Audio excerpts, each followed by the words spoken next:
ጠላቶቻችን የሚዘጋጁት ለማይቀረው ውጊያ መዘጋጀት አለብን በሚለው ፎክር ነው የሚዘጋጁት። ምን ውጊያ እንደሚቀጥሉ ምን ሊያደርጉ እንደሚዘጋጁ በምን ሁኔታ እንደሚዘጋጁ ማንን ለመምታት እንደሚዘጋጁ የሚያውቁት እነሱ ሆነው የሚዘጋጁት ግን ለማይቀረው ውጊያ እንዘጋጅ በሚል ነው የሚዘጋጁት። እኛ የምንዘጋጀው ደግሞ ውጊያ ለማስቀረት ነው። ውጊያ እንዳይኖር ለማድረግ ነው። ሰላም እንዲሆን ለማድረግ ነው።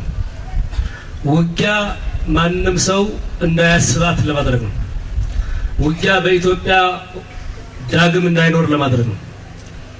ከተዘጋጀን ከተነከር ሁሉመና ዝግጅት ካደረግን ማንም አይነካን፣ ማንም ውጊያ ይጀምራል። ስለሆነ ኢትዮጵያችን ሰላም ሆና እንድትቀጥል ሌት ተቀን እንሰራለን።